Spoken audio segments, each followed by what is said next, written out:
Congratulations, you finally made it to 4 p.m. You know what that means. Happy hour. It's time to kick back, relax, and dive into the world of sports with the Young and Norvelle Show. Whether you're catching up on the latest scores, analyzing the big plays, or gearing up for tonight's games, we've got you covered. So grab a cold one, settle in, and let's talk sports. Here they are, Patrick Young and Terry Norvelle.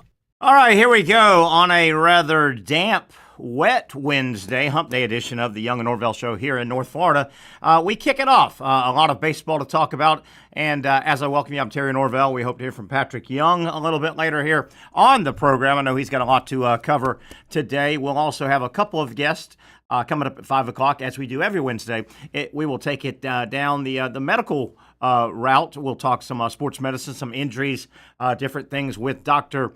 Aaron Bates from Southeast Orthopedic Specialists, our wonderful sponsored segment we enjoy every single Wednesday with Dr. Bates. Coming up at 5 o'clock, Brent Beard around 5:30, I do believe. Brent will cover the world of college sports, a lot of baseball. We're going to dive right into college baseball. College softball gets going really starting tomorrow, Thursday and Friday. Their super regionals will kick off depending on which regional. Some start on Thursday, some on Friday. Major League Baseball, Florida basketball. I've got a thought on that with regard to Florida. The defending national champions in basketball, 3-time national champions, they just don't get blue blood treatment. We'll talk about that. The NFL made what I think was a stupid decision regarding the Olympics. We'll get into that. I've been teasing a topic. It's not going to go over real well, but it's what I believe, and I kind of tell you what I believe. Sometimes I'm right, sometimes I'm wrong. A lot of times but I tell you what I believe. I'm not one of these guys that sugarcoats it or dresses something up for clickbait, if you will. I've been teasing a topic for several days, and we just haven't gotten around to it.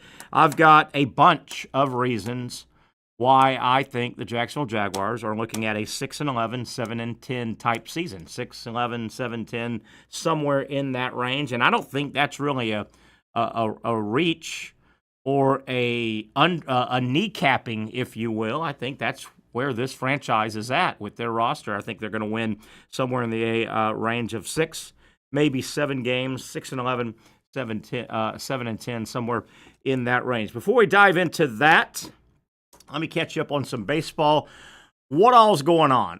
In terms of the Power 4 conferences, their conference tournaments are all going on around the country. A couple of surprises from a couple of the tournaments. Let me throw out a couple that have kind of jumped up to me today. A game that was pushed to today over in Hoover was supposed to be the night game last night, but they had bad weather coming in, so officials in Hoover and the SEC decided not to even start the game between Texas A&M and Mississippi State. They played today, the leadoff game, the first game, and surprising outcome, Texas A&M, they've gotten a little healthy. Texas A&M took Mississippi State behind the woodshed, 9-0 win. Mississippi State, they are sent home. I think the Bulldogs have done enough. They were like 15-15 in conference. I think they'll get in still, but a bit of a surprising outcome. A&M just woodsheds Mississippi State today, earlier in baseball in Hoover, 9-0.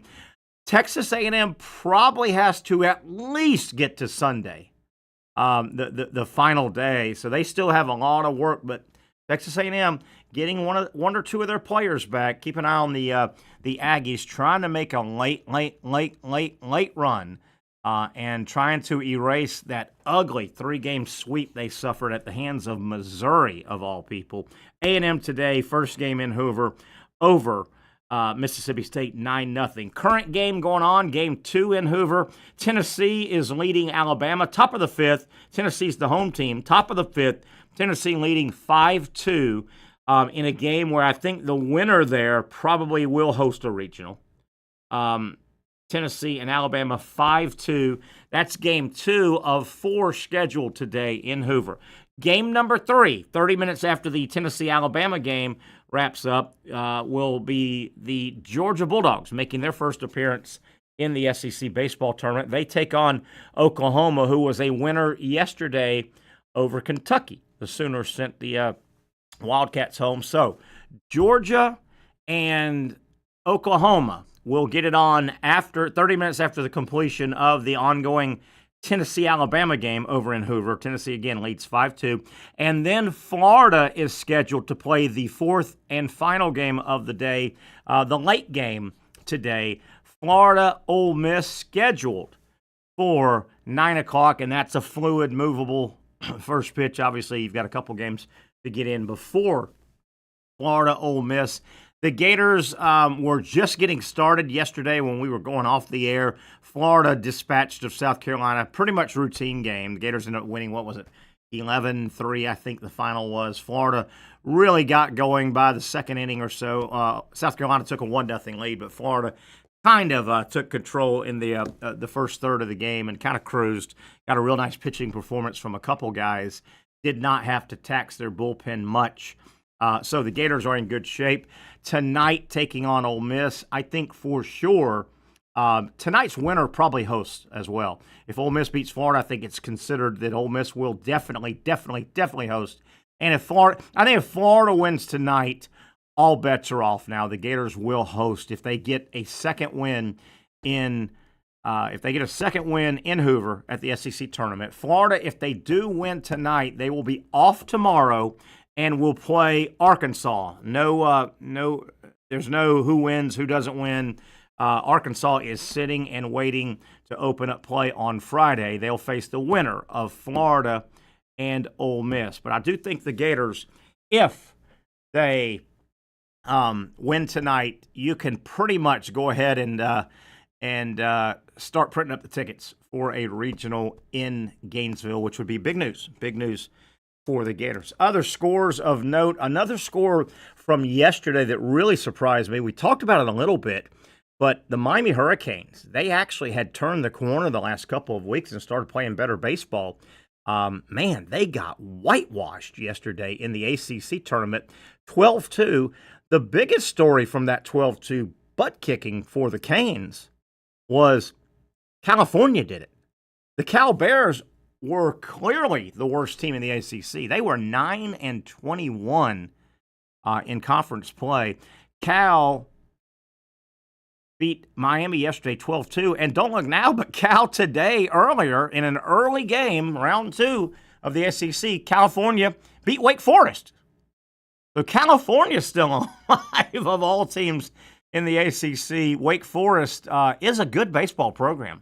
They play really good baseball. Okay, one other score of note from area teams.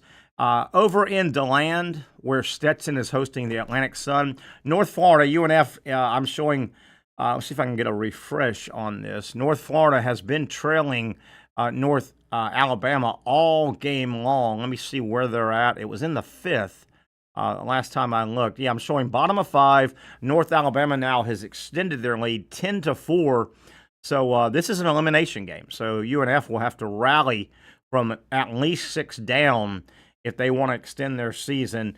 JU, I don't think the Dolphins play today. I think their first round win and their seeding has moved them on. So those are the teams in our area, the teams of record in our area. Georgia, as I said, plays a little later. Florida plays the night game. So Georgia plays the 3rd game today in Hoover. Florida plays the final and the 4th game in Hoover. No JU, UNF losing.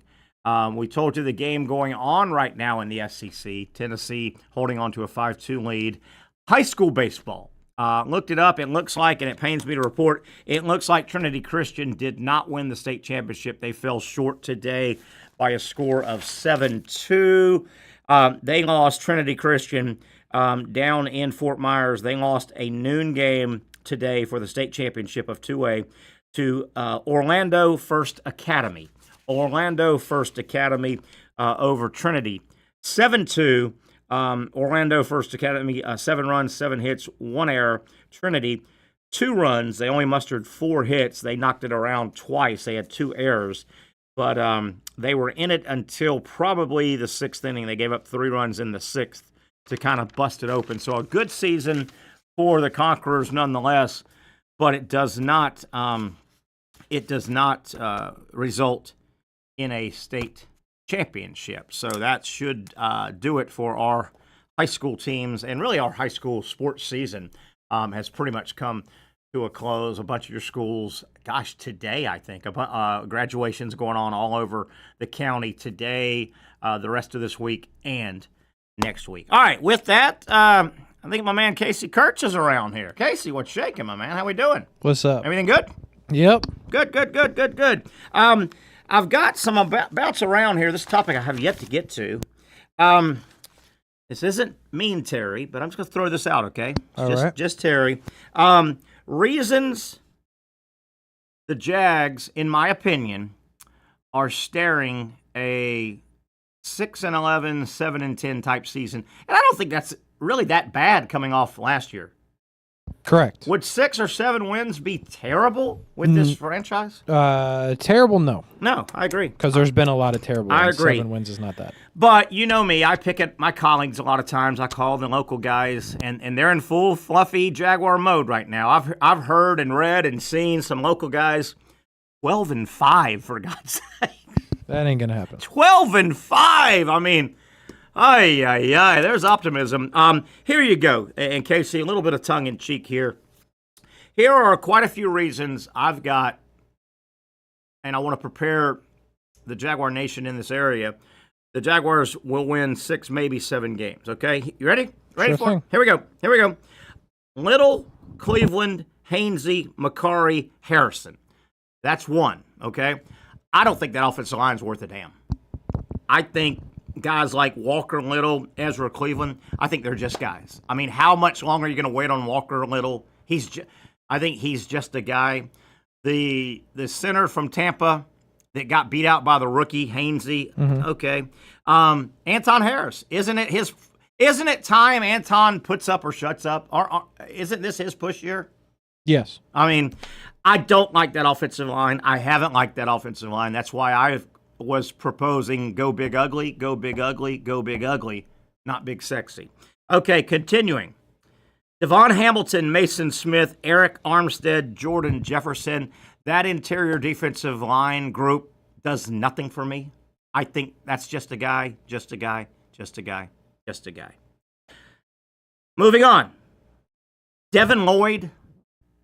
The guy's an average player, I think. I mean, the legend of Devin Lloyd, Chad Muma, they're just guys. Aluakon makes 1,000,000 tackles because nobody on the defensive line makes a tackle. Ventrell Miller, that group of linebackers does nothing for me. And secondary, anyone not named Tyson Campbell,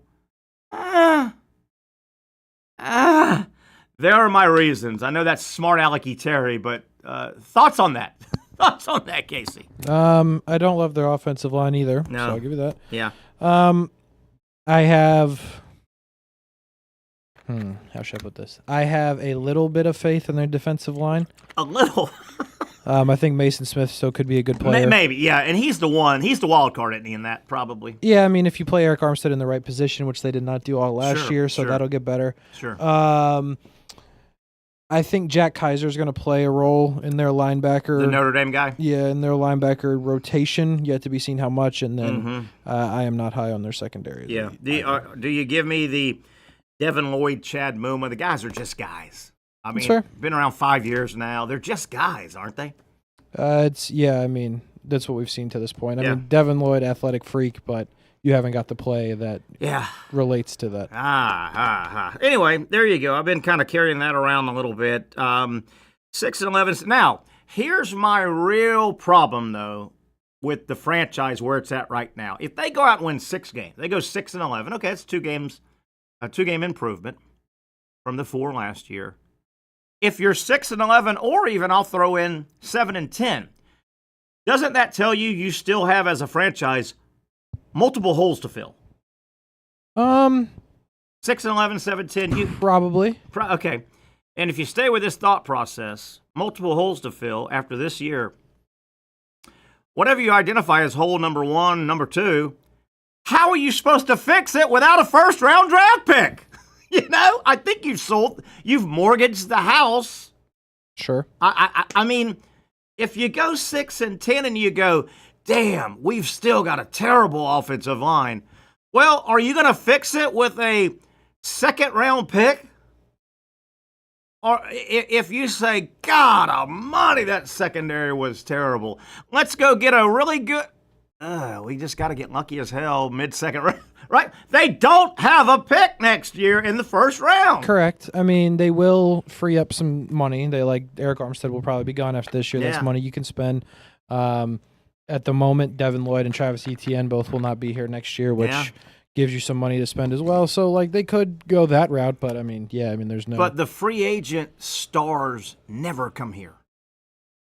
For the most part. The big-name stars, plug-and-play guys, the Jaguars never are in the running for those guys. Money be damned, right? They just don't come here. For the most part, yeah. Yeah, so there you go. Doom and gloom, Terry. No, I just kind of like to give you what I think. I have nothing against Travis Hunter. It's going to be fun. It's going to be exciting, at least early. That was probably one of the two. There were 2 or 3 positions on a bad football team. You've got to identify, okay, what are our non-pressing needs right now? We've got so many holes. This is the Jaguars. There's so many holes.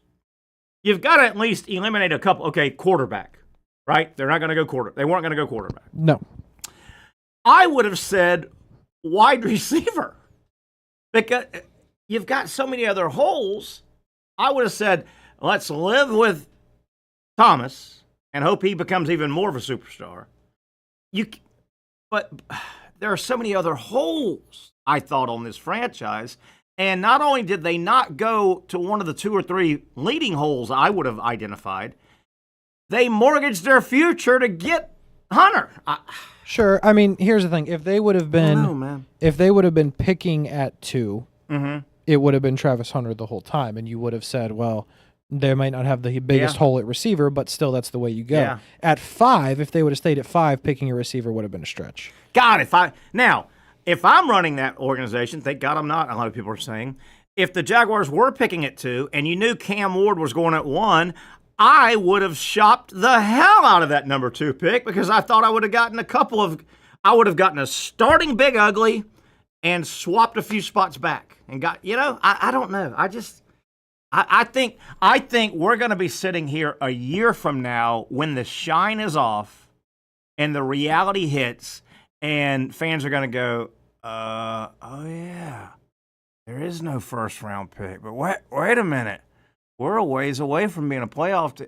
How are we going to get any better?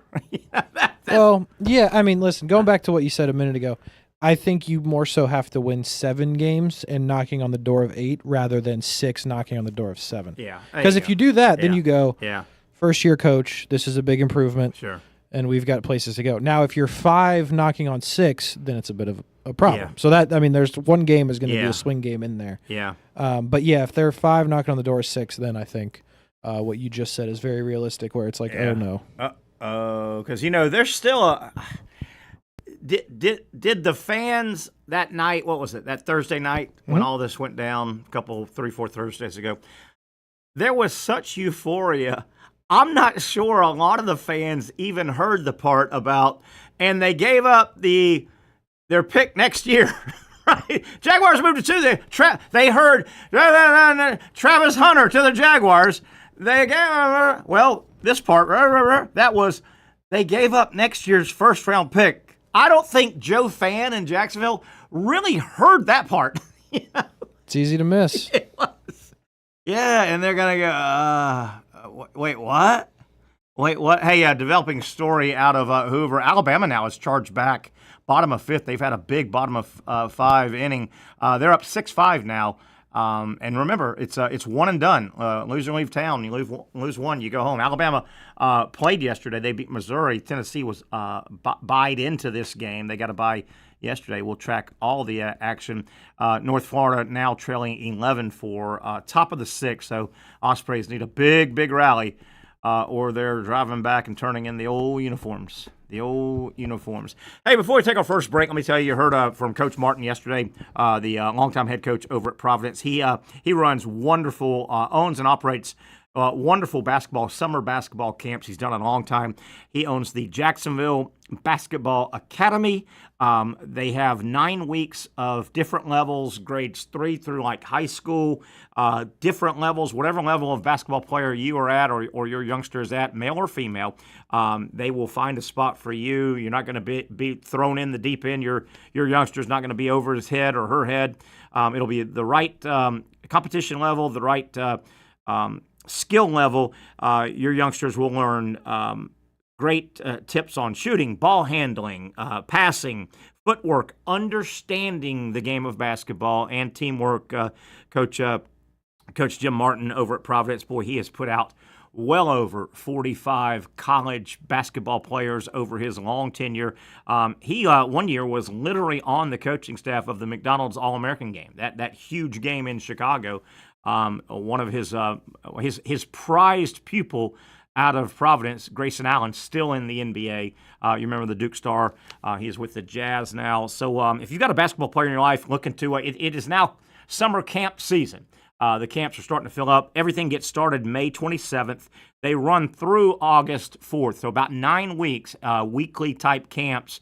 Certainly you can sign up for more than 1 week, but they'll run all summer, but they will fill up quick. So, easiest way to find out all the information, the dates, how to get involved with the Jacksonville Basketball Academy summer camps is go to jacksonvillebasketballacademy.com. That is jacksonvillebasketballacademy.com. All right, let's take our first break here. Got a lot coming up. Top of the hour, we'll visit with Dr. Aaron Bates from Southeast Orthopedic Specialists, Brent Beard, about 5:30. A lot of other topics to get on the table, including, I think, a misguided decision by the NFL. I know why they are sending some players to the Olympics. I just don't think the payoff is worth it. We'll talk about that and a lot more. One down, a long way to go. Hump Day edition, the Young and Norvelle Show, right here on Action Sports Jax.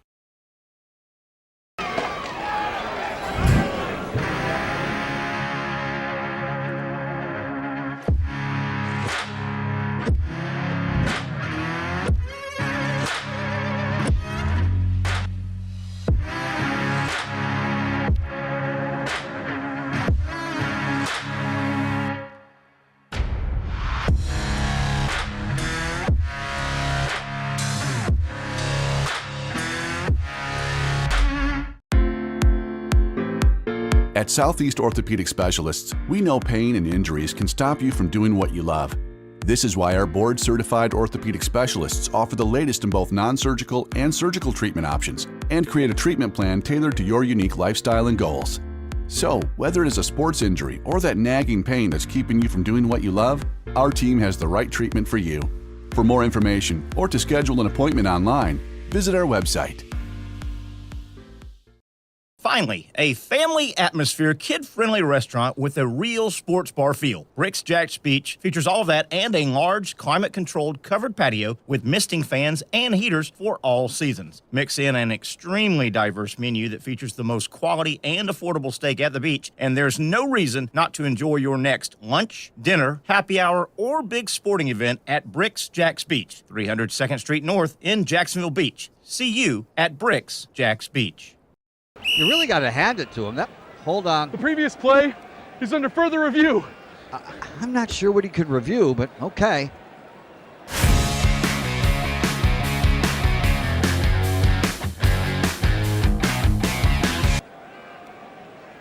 Sure has been a while. Dine in at Hurricane Grill and Wings for the football season. Well, there he is. Oh, what is that? The Action Sports Jax 24/7 network is streaming. I'm Stuart Weber, and I'm here to teach you a nice 3-step process on how you can watch all your favorite programming from the Brent and Austin Show every weekday 10 a.m. to 1 p.m. or the Cup Date with me. It's fantastic. We talk NASCAR. It's a great time. Wednesdays at 1 o'clock. All right, first step, easy. Download the Action News Jax app. You probably already have it downloaded on your phone, so you might already have that one taken care of. Step 2, see that stack of pancakes up there? You click that stack of pancakes, and it's going to bring down step number 3, which is a full screen of all the different streams that you can click on, including the Action Sports Jax 24/7 stream. You click that, the video's rocking and rolling on your mobile device. You're watching all the shows you want to, and you're having a good time. You can also do it on your smart TV with the Action News Jax Now app.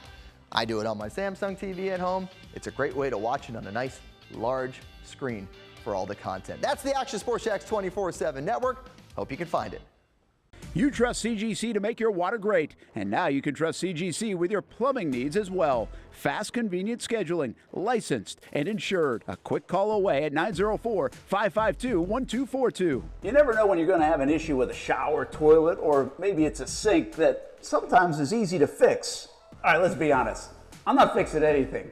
I'm totally staging this because when I have a plumbing problem, I call CGC Water Treatment and Plumbing. Trained professionals, transparent pricing, customer satisfaction. Small problem or even a bigger issue. Maybe you need a new tankless water heater or something a bit more intricate. The experts with 25 years of experience at CGC Water Treatment and Plumbing can do it all. Call 904-552-1242 or visit cgcwater.com. That's 904-552-1242 or cgcwater.com. CGC Water Treatment and Plumbing, an authorized independent Connecticut dealer. Florida license number CFC 1432579.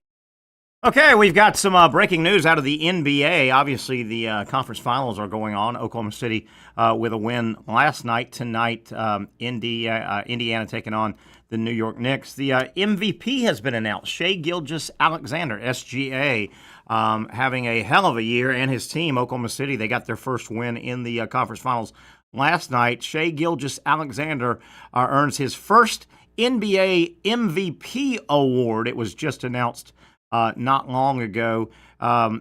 He was runner-up last year to Jokic, who won his third MVP in 4 seasons last year. But Shai Gilgeous-Alexander edges out the field. Gilgeous-Alexander, get a load of these numbers. Led the league in scoring, won his first scoring title, 32.7 points a game. And Casey, am I reading this right? On 51.9% shooting. Sounds about right. Goodness gracious. He's real good. From the floor, averaged 6.4 assists, 5 rebounds, 1.7 steals, and a block a game.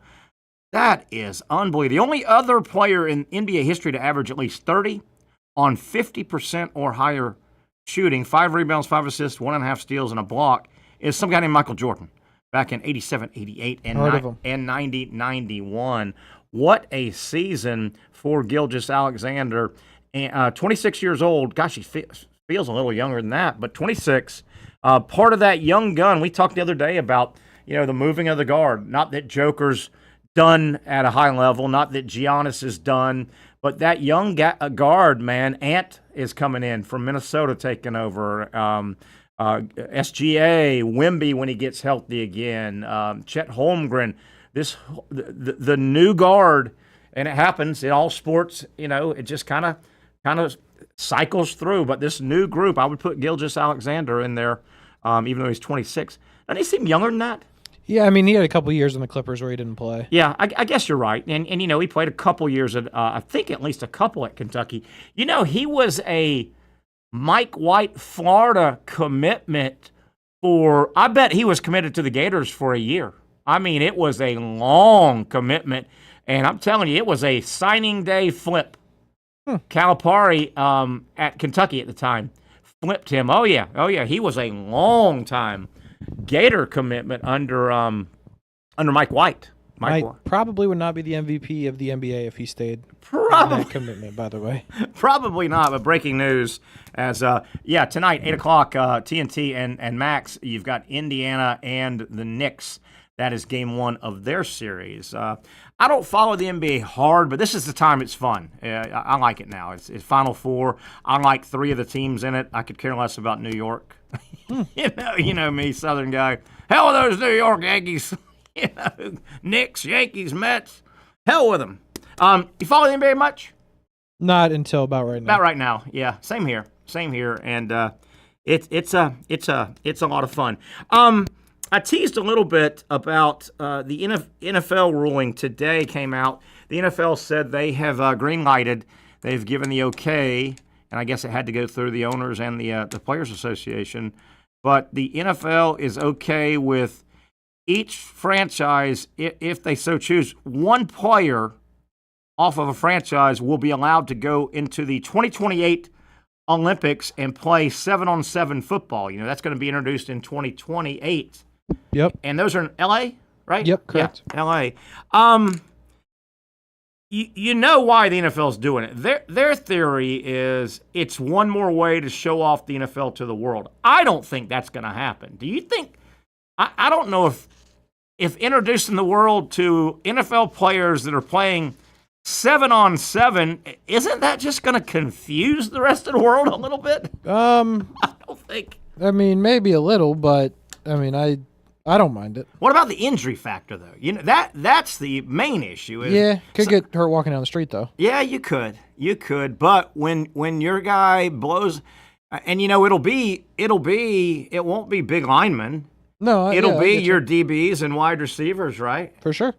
When one of those guys cuts and throws a knee out, it'll stop immediately. Yeah. But listen, I think they would have a huge, massive problem on their hands if the owners told them they couldn't play. Yeah, probably. Now, from the player's standpoint, obviously winning a 7-on-7 Olympic gold medal, that can't be way up there.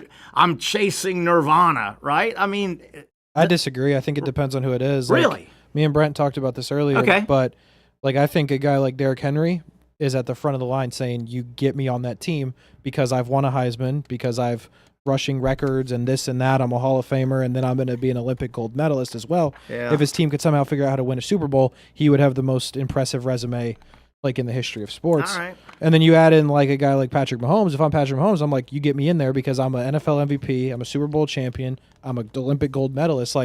You're talking about some of these guys, I guess, legacy and resume in terms of athletic resume would put them over the top. I guess. Yeah.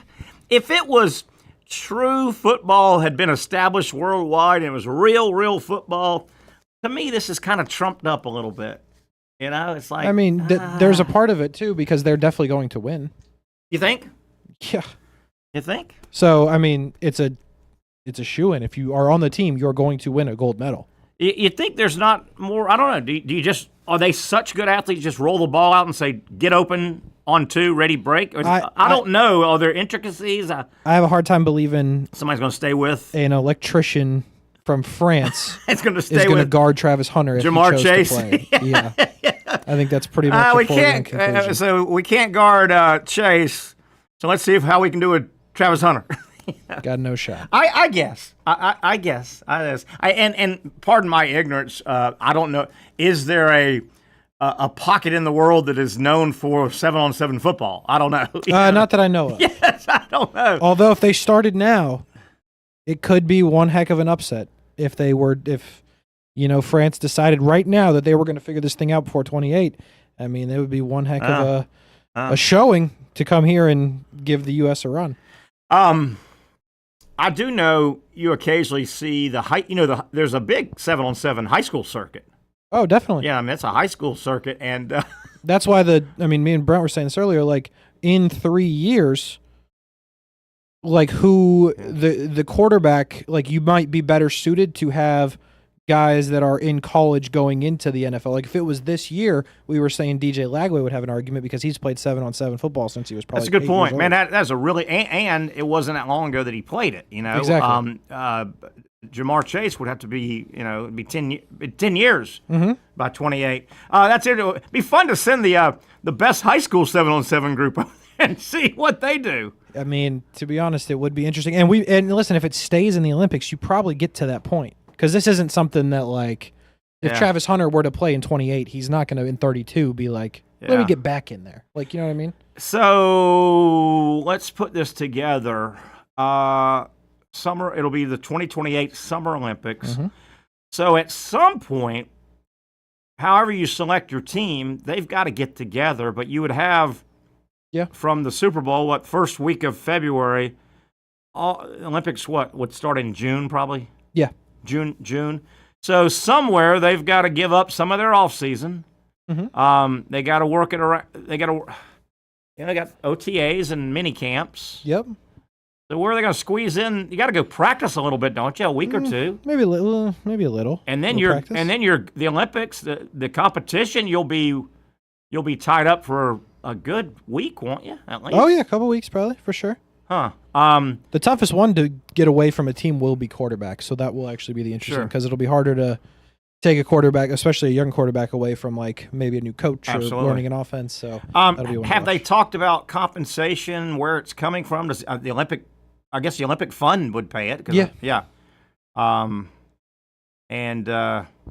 You also wonder how that's going to. Will football, to get these guys out, you almost have to pay them more than any other athlete, wouldn't you? Would that cause some consternation among the other, Yeah, I think, since it's all so new, like, I think it feels like a lot of, like, Justin Jefferson said he very much wants to play. Yeah. So I feel like you're going to have enough to choose from that are going to be like, I just want to do it. Versus, like, you need to. But they're not going to do it for $10,000. They're going to want a chunk of money, aren't they? We'll see. The pride. Because, again, the one thing, it's a shoo-in. They're going to be gold medalists. How about this? How much do you care about that? How about this? And it's probably nowhere near as much in football than baseball, obviously, and basketball. But are there many star wide receiver DBs in the NFL that are not United States born that could play for? Yeah, I thought about that earlier. We were trying to figure that out. Like, the question more so to me would be like, is there a way? Because, like, there's always like a family member or something. Yeah. So that'll be one Yeah. to monitor. Because, like, again, you're only gonna have a select few. Yeah, I was going to say that the team won't be that big. 7-on-7 is what? Like, is it fourth? Does the quarterback count as one? I don't know. But you won't need a roster of more than 12 players or 10 players, will you? If you got some Travis Hunters, you can play both ways. So all of a sudden, some hotshot DB wide receiver in the NFL might be, my uncle's from Italy. Yeah, I think that'll be interesting to see how if guys really want to play. So then that's a way the international team could knock off the U.S. team. Yeah, but in mass, that's probably not going to happen. And if you don't have a quarterback, then People will probably watch. The NFL will probably, at least the first go around, I bet, unless it's stupid. I'll be interested to see. The NFL fan would watch that, right? Yeah. At least the first go around in 2028, they'd watch it. Yeah, because also I want to see how much they can score. Yeah. Like, they might win 100 and something to nothing. Maybe. Depending on who they draw. If they draw, I don't even know what a good example. If they draw, like, Japan, that's probably a rout. That's probably 116 to nothing. You would think. I don't know the rules and regulation. Will you have an offense and defense? You don't have to play defense if you play, right? Your wide receivers won't be your defense. I don't know what they'll do. I don't know how that works. Unless Travis Hunter plays, then he'll play both. Yeah, he will, of course. He may play for every team. My guess is they are not going to let Justin Jefferson play defense as well. Yeah, and I don't know. I guess the high school, you have DBs playing defense against what? Yeah, they're not. It's not like when the ball gets turned over, the wide receivers go play DB. I guess they have two. Correct, right? But some guys do play both. And some guys do, yeah. Depending on who you are. Huh. That first guy that misses the entire NFL season because he tore his knee up in June. Yep, it'll be bad. Yeah. It'll be real bad. But you're right. You get hit. You can get hit crossing the. Guys get hurt non-contact in minicamp, whatnot, all the time. Yeah. So yeah, it's just as likely, in my opinion. But hey, didn't see this coming. Flipping over to Major League Baseball, man, sometimes just things get. I would have never, ever in a million years thought that the Pirate fan that fell out of the stands and broke his back, his hip, his pelvis, and all, alcohol was involved. Yeah. Did you hear that story? I saw the headline and then moved on to the rest of my day. The guy that fell, 20 years old, so he's underage. Yep. On film. His buddy, who is of age, is on cameras in the stadium buying beers and literally handing it to the guy. They're walking down the breezeway, going back to their seats and things. So that guy's in trouble for providing alcohol to an underage, person. Sure. My question, though, and we really need an attorney here. At 20 years old, how much blame should go on the guy that fell too? Does the guy that provided him take all the brunt of it, the 20-year-old knows he's not supposed to be drinking. Yeah, I'd agree with that. So does some of that onus go on the 20-year-old? I would say it should. You would think. And I bring that up because I sat there and thought, well, wait a minute. For instance, in a custody situation, a lot of times a judge and a court, if the kid is in question with custody is 15, 16, okay, that's not adult age, but a lot of times a judge will say, okay, Susie, which parent would you prefer to live with? You're old enough and your thought process is rational enough, you make the decision. Right. If we let 15 and 16-year-old kids do that, you got to wonder, hey, at some point, some of this blame's got to go on the 20-year-old. Yes, I would agree. Right? Without question. Interesting, but yeah. Yeah, I mean, it's a bad look. Don't get me wrong. Like, yeah, the other dude should, like, get some heat, if you will. But, like, if we're not going to hold people accountable for their actions, then what are we doing? Yeah, and I don't know, but let's say the guy that provided the alcohol to the underage friend of his, let's say he was going to get 5 years. Okay. But wouldn't you almost go, but, how about 3 and 3, because some of the onus has got to go on the kid. Yeah. The guy was 20 years old. He knows he's not supposed to be drinking. Yeah, I think that establishes everything you're trying to get there. So I could push for that if I was an attorney, for sure. My defense, if I was the guy. Okay. Now you're representing and defending. So what you got? Yeah, that's the way I like it. And you can't lose that way. If I was the guy that was charged, if I provided the alcohol, I would scream to the mountaintops, yeah, he's my friend. Yeah, we sat next to each other. Yeah, I had him. I've never asked him in my life how old he is. That's not bad. I just assume, we look alike. I'm 22. We're frat brothers. I don't know. I would have said, I would scream, unless you can turn up something that I looked at his driver's license, or I'd say, that's not bad. I would say to this day, until I read it in the newspaper, I had no idea he was 19 or 20. We go out to the bar often, and he always gets in. So yeah, I never really thought anything of it. Yeah. Or you're onto something. Or I guess they had film of him. I'd say, hey, he was in line next to me. I just paid. Shouldn't they have asked for his ID? Yeah. Pass the bucks. What? You might be able to get him out of this. Yeah, maybe. All right, let's take another break here. Starting to wrap up hour number 1. Got some Major League Baseball real quick. I saw, before we go to break, did I see where Baltimore's trying to get a win? A lot of day game action. Baltimore final 11 innings. The Orioles, minus their manager, 8-4 winners over Milwaukee. Ouch, that's going to leave a mark for Milwaukee. But Baltimore gets a win. They fired 3 managers already in MLB. Yep. 3 are gone. 3 are gone. Pirates get a 3-1 win over Cincy. That tells you Paul Skeens wasn't pitching, because they never score that many runs. A couple other games, Kansas City leading San Fran 3-1, bottom of the 3rd.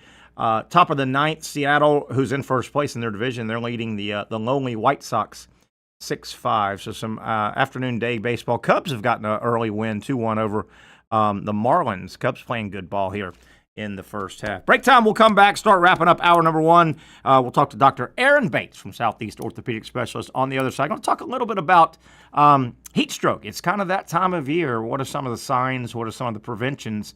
Stay out of the sun, stay out of the heat. That's number 1. We'll talk about that and some other injury situations in sports with Dr. Aaron Bates from Southeast Orthopedic Specialists. For those dealing with pain from a sports injury, arthritis, or spine condition, Southeast Orthopedic Specialists offers innovative new non-surgical options. Our regenerative medicine treatments, including platelet-rich plasma and other regenerative treatments, use your body's own restorative cells to aid in treating injuries.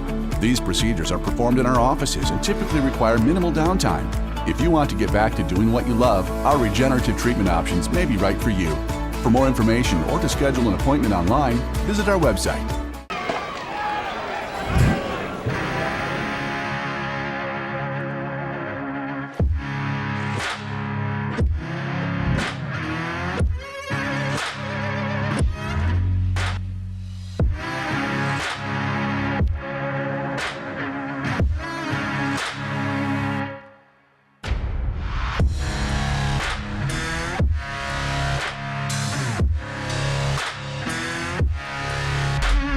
Finally, a family atmosphere, kid-friendly restaurant with a real sports bar feel. Bricks Jack's Beach features all of that and a large, climate-controlled covered patio with misting fans and heaters for all seasons. Mix in an extremely diverse menu that features the most quality and affordable steak at the beach, and there's no reason not to enjoy your next lunch, dinner, happy hour, or big sporting event at Bricks Jack's Beach, 300 2nd Street North in Jacksonville Beach. See you at Bricks Jack's Beach.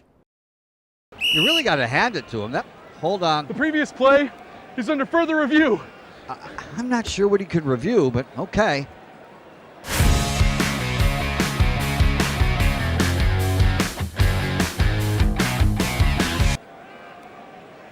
Sure has been a while. Dine in at Hurricane Grill and Wings for the football season. Well, there he is. Oh, what is that? Hey everyone, Olivia Tasley here from Action Sports Jax to tell you all the different ways you can watch our new 24/7 network. 3 easy steps. You don't even need a pen and paper to write it down. Step number 1, download the app. Search Action News Jax in your app store either on your phone or your smart TV. Then, once you're on the app, click on that little drop-down menu in the upper left-hand corner with the 3 little lines. That'll show you these options, and boom, right here, click Action Sports Jax 24/7, and you will be brought to our continuous stream channel. That app can be accessed through all these different platforms, whether you have Roku, Fire TV, Smart TV, Apple TV, or Google TV. You can find our app. Now, if you don't have access to the app, don't worry, we still got you covered. We're across all social media platforms from Facebook, Instagram, X, YouTube, Twitch. We have a podcast channel. Plus, check out our short reels on our TikTok. Action Sports Jax 24/7. It's on all the time and everywhere. It's a new logo, new branding. With Bold City Heating and Air, it's an old school approach. One of the few locally owned and operated air conditioning businesses left in Jacksonville. It's hot, Florida in the summer. You can't do much to avoid it, but you can keep cool with Bold City Heating and Air. It's every customer counts kind of service, from when these trucks have pulled up to my home over the last couple of years and when they pull into your driveway as well. From communication to pricing to the actual service, everyone at Bold City Heating and Air cares about you. You know who is coming to your house. You know they will be well trained and they will respect your home. Air conditioning convenience at boldcityac.com. Stay cool while it gets hot. Bold City Heating and Air can help. Don't get caught sweating all summer. boldcityac.com, and they have financing to help. New systems starting at $110 a month and $50 off any repairs. Stay safe, stay comfortable with Bold City Heating and Air at boldcityac.com. Homegrown in your hometown. All right, a bunch of football helmets. By the way, we are 94 days away from the start of college football, if you were wondering. How do I know that? Well, because I'm sick for college football. 94, and we just caught 3 months. 3 months away. 3 months, Casey. 94 days away. Welcome back to the Young and Norvelle Show. We've got Dr. Bates coming up at 5 o'clock, Brent Beard at 5:30. Baseball update scores. Fun game going on in Hoover. Tennessee now has retaken the lead. Bottom of 6. Tennessee, the home team, they lead Alabama 7-6. This game's gone back and forth. North Alabama leading UNF, bottom of 6 in the ASUN elimination game, 13-8. JU doesn't play today. Florida and Georgia play the next 2 games in Hoover in baseball. Georgia will take on Oklahoma 30 minutes after the completion of this Tennessee-Alabama game, and then Florida 30 minutes after the Georgia-Oklahoma game. Florida is scheduled to take on Ole Miss in the night game. That's scheduled for first pitch at 9 o'clock. If it's anywhere near 9, I would be very happy. I hope it doesn't get up. You going to make it up the whole time? I'm going to give it a shot. I'm going to really give it a heck of a shot. We will see. Casey, that stupid sport of hockey cost me $4.23 last night. That's tough. Listen. Damn it. You know, sometimes I decide, you know, people got to do what they're going to do. Panthers are a better team. I hate to tell you. And the fact now that, you tell me. Yeah, well, you know. And yeah, you went after the Hurricanes, which was certainly a decision. Home team. Got a couple of chuckles back here though, while you were doing it. So that doesn't, help your wallet, but it might make you feel good. And it wasn't even one of those. Man, I just did lose that bet. They got creamed. They were in it. They were never in it, were they? No, it was 5-1. I think 5-2 was the final, but I think that 2 was. a little cheap one. They were already the winning team was already taking their skates off, I think. Yeah, well, I mean, stupid sport. Yeah, that wasn't even close. Now, we were again got a good laugh back here. We were checking out other things you could potentially bet on that you have no clue about. Yeah, I mean, you could get in on some ping pong. Yeah, handball. How do you know I'm not a ping pong aficionado?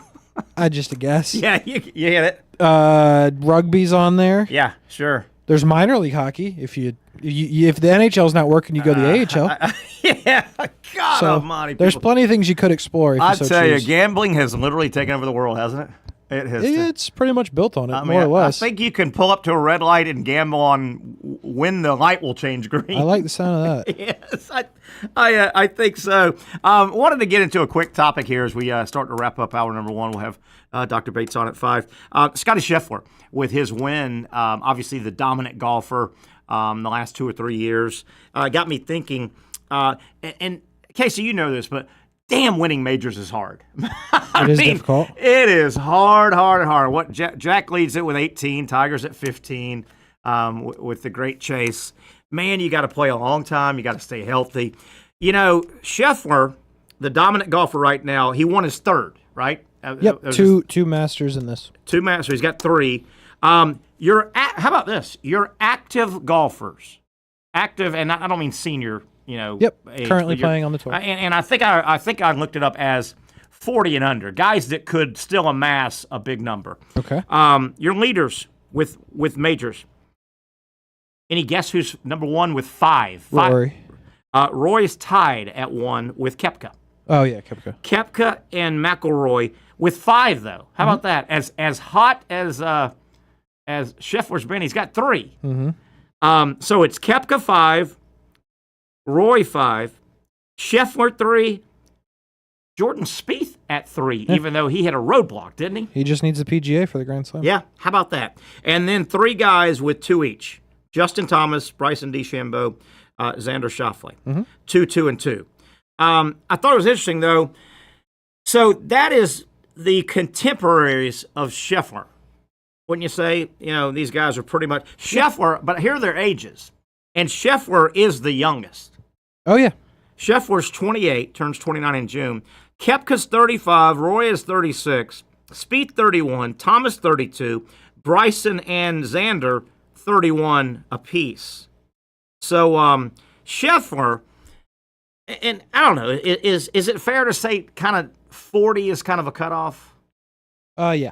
You figure, and I'll just go ahead. I mean, what, Phil won one over 40? Yeah. Tiger, but I mean. Jack won one at 46, which is rare. But you're not racking them up. No, you're not. So Scheffler, just call it 10 years. You would think Scheffler, if he stays healthy, he's got a good 10 years of really being a factor.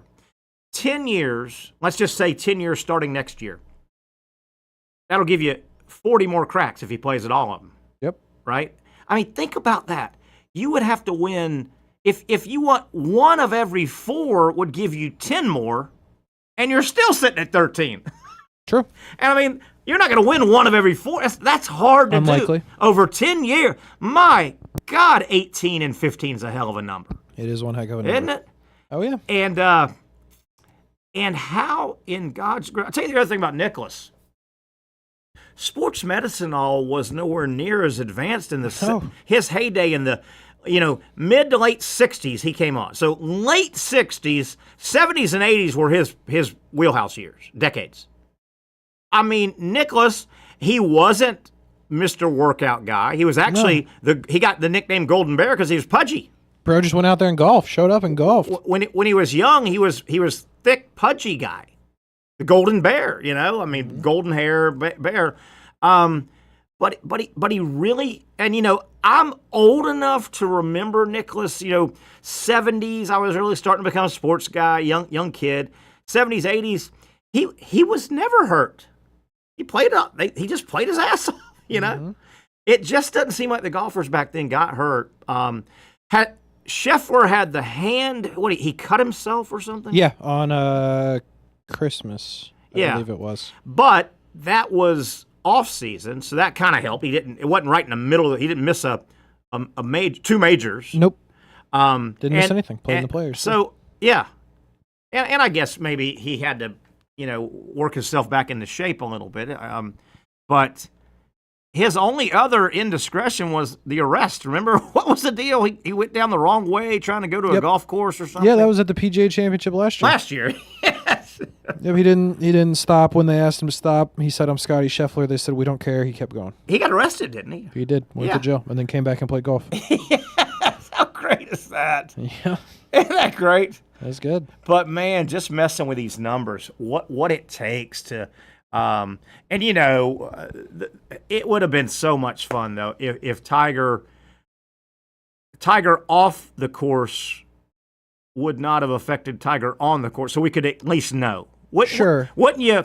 Because we'll all always wonder, man, if Tiger didn't have domestic stuff, and then obviously he did have a lot of injuries that were not domestic involved. But if Tiger could have stayed relatively Tiger, his number still might have been 13. But wouldn't you have liked to have known? Mm-hmm. Wouldn't you really have liked to have known? Definitely.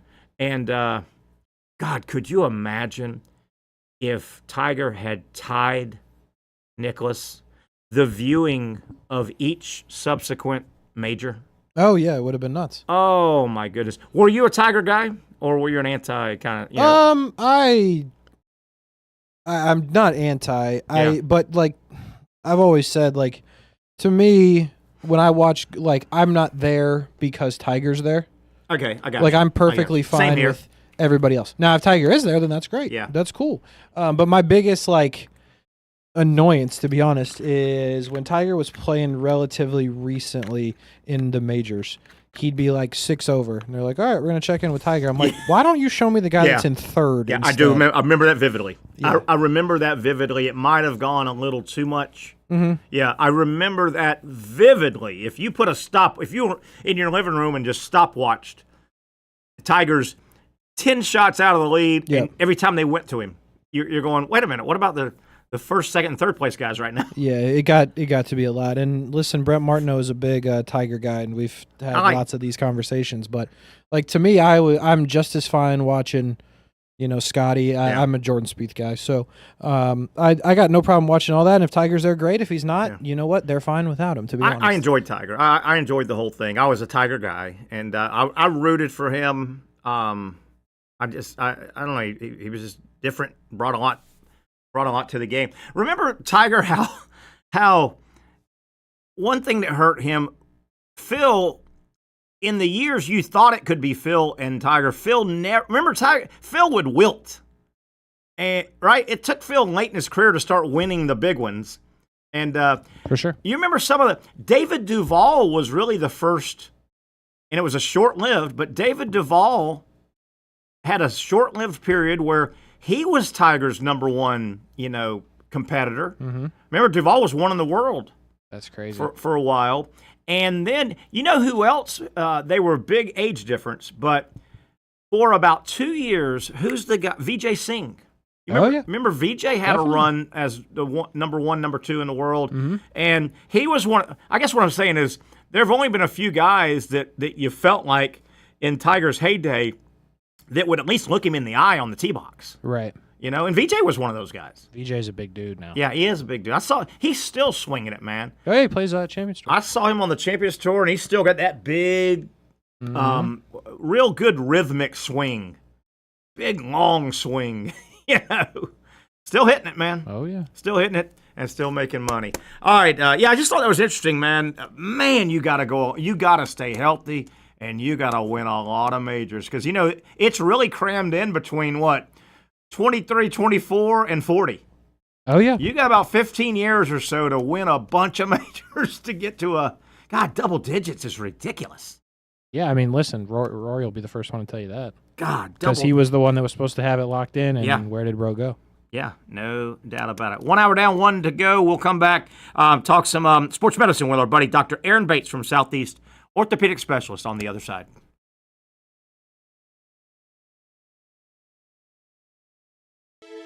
For those dealing with pain from a sports injury, arthritis, or spine condition, Southeast Orthopedic Specialists offers innovative new non-surgical options.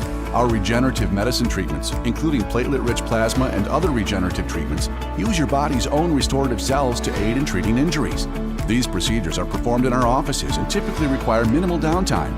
If you want to get back to doing what you love, our regenerative treatment options may be right for you. For more information or to schedule an appointment online, visit our website.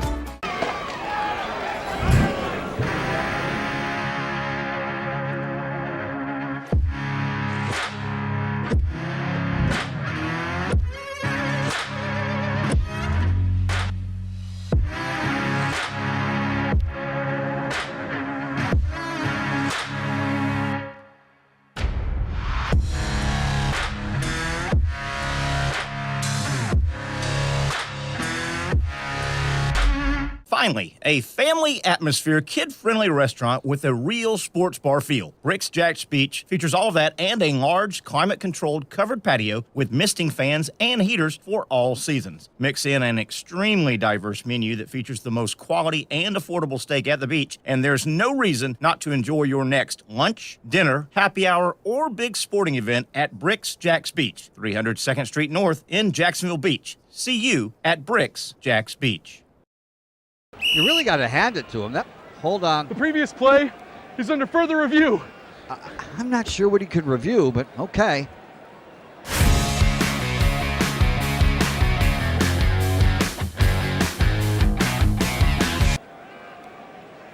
Sure has been a while. Dynamic Hurricane Grill and Wings for the football season. Well, there he is. Oh, what is that? Hey everyone, Olivia Tasley here from Action Sports Jax to tell you all the different ways you can watch our new 24/7 network. 3 easy steps. You don't even need a pen and paper to write it down. Step number 1, download the app. Search Action News Jax in your app store either on your phone or your smart TV. Then, once you're on the app, click on that little drop-down menu in the upper left-hand corner with the 3 little lines. That'll show you these options, and boom, right here, click Action Sports Jax 24/7, and you will be brought to our continuous stream channel. That app can be accessed through all these different platforms. Whether you have Roku, Fire TV, Smart TV, Apple TV, or Google TV, you can find our app. Now, if you don't have access to the app, don't worry, we still got you covered. We're across all social media platforms from Facebook, Instagram, X, YouTube, Twitch. We have a podcast channel. Plus, check out our short reels on our TikTok. Action Sports Jax 24/7. It's on all the time and everywhere. It's a new logo, new branding. With Bold City Heating and Air, it's an old school approach. One of the few locally owned and operated air conditioning businesses left in Jacksonville. It's hot, Florida in the summer. You can't do much to avoid it, but you can keep cool with Bold City Heating and Air. It's every customer counts kind of service, from when these trucks have pulled up to my home over the last couple of years and when they pull into your driveway as well. From communication to pricing to the actual service, everyone at Bold City Heating and Air cares about you. You know who is coming to your house. You know they will be well trained and they will respect your home. Air conditioning convenience at boldcityac.com. Stay cool while it gets hot. Bold City Heating and Air can help. Don't get caught sweating all summer. boldcityac.com, and they have financing to help. New systems starting at $110 a month and $50 off any repairs. Stay safe, stay comfortable with Bold City Heating and Air at boldcityac.com. Homegrown in your hometown.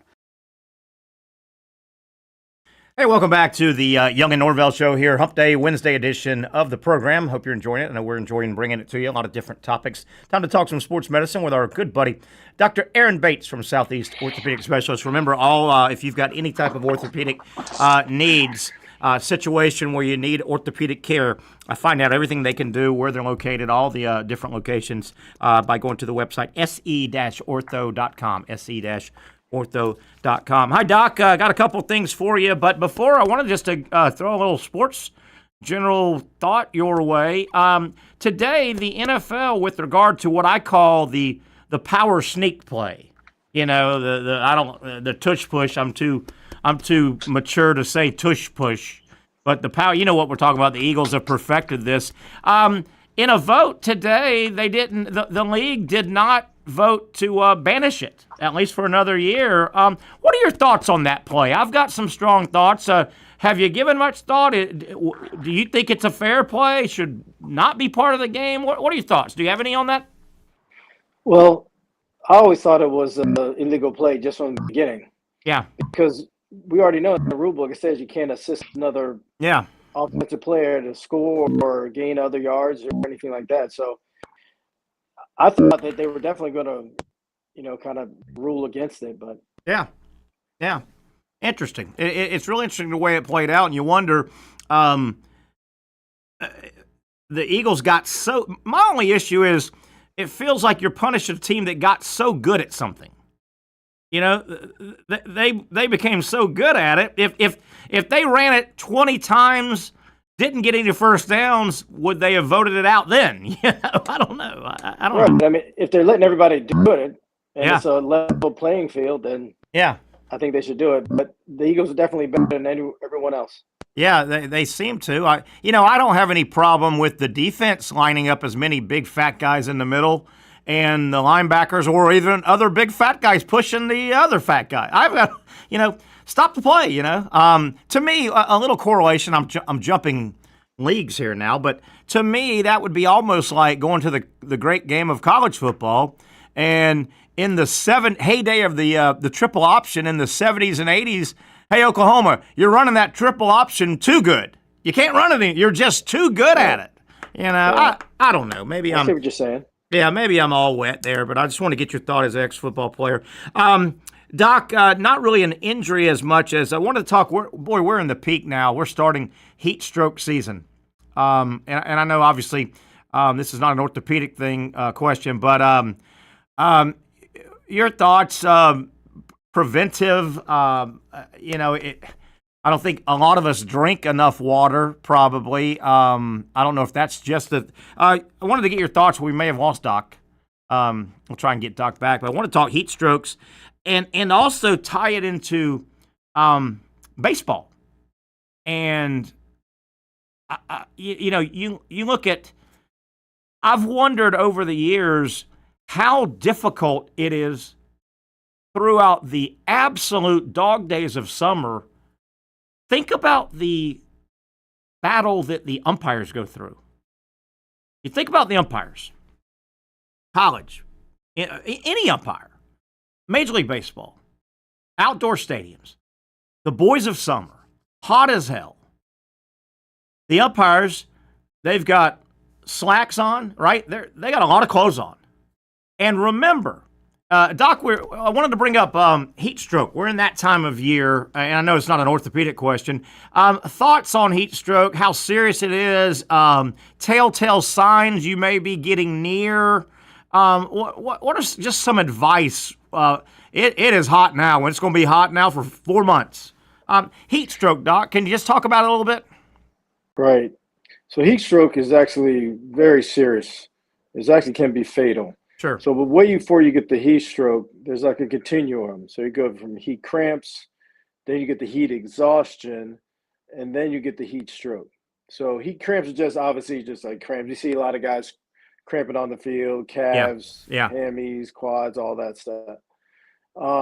And then you get to the heat exhaustion where there's a little more serious symptoms like dizziness or lightheadedness. Yeah.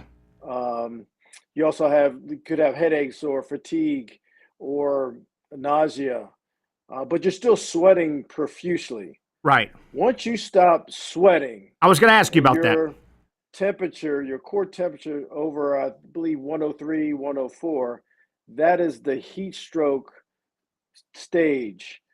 And that's where there's mental status changes and all of that. Yeah. And that's what can be fatal.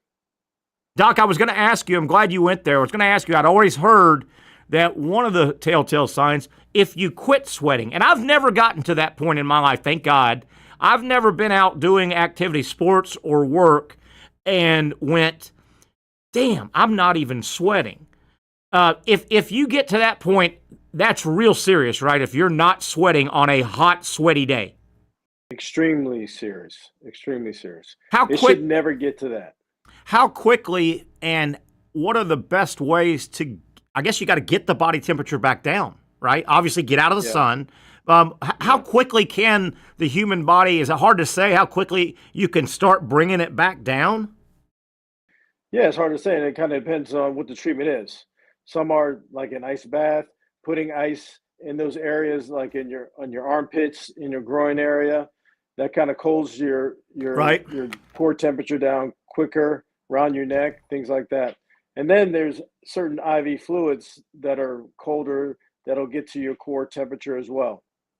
I tell you, we a moment ago, we lost you there for a second. I started spinning off into this heat stroke and some spin-off discussions. I hope I'm not going to verbalize this into existence, but I've often been a guy that has wondered, baseball is played through the hot time of the boys of summer is Major League Baseball. I mean, you play and these open-air stadiums, day after day, it's hotter than hell, as you know, Cincinnati and all these places, Philadelphia, Atlanta. It's hot, hot, hot, hot.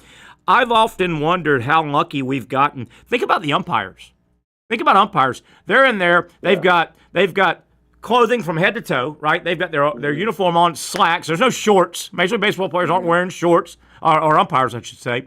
They're wearing, the home plate guy's got at least a pad underneath his shirt, not the big old pads, but he's got something. The home plate guy's got a mask. The other guys are in the field.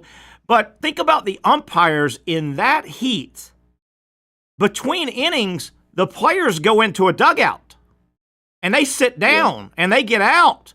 The umpires, there's no half inning to go sit down and get out of the heat. They've got 2 minutes. I'm surprised we haven't seen more umpires, something tragic happen. Well, when you watch a game, you definitely see those umpires in between innings drinking a bunch of water. They do. Gatorade, restoring their electrolytes and all that. Yeah. But have you thought, the Braves, when they get that third out, it's hot on those players, but they run into the dugout and they sit down and they're in the shade, and the umpires have 2 minutes between innings. I've always wondered about that. That's tough on those guys. And don't forget now, umpires are generally, 40, 50, some of them 60 years old and not in the best shape. Right. And I mean, I think the other thing is that, they always use the cold towels and things like that. But what it also helped is the timing of the games now. You have the pitch counts and all of that, the pitch timer or whatever that is. So if you shorten the game, that helps them as well. Yeah, but man, they get just blasted. I mean, the teams, at least half the game, you're in the dugout because your team's batting.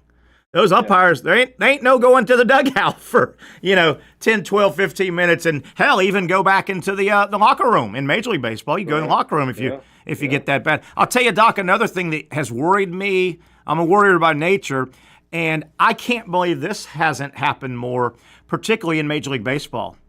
I mean, baseball, one of the intricacies of the game is an angry manager is allowed to storm onto the field. And, I mean, as long as there's been baseball, you've had the manager madder than hell, and, I mean, nose to nose, just going at it with an umpire. And these guys are 60-year-old managers. In a lot of cases, they're out of shape. And you've seen some of the great arguments, Doc. You've watched a bunch of baseball. Yeah. I mean, these guys are over the top.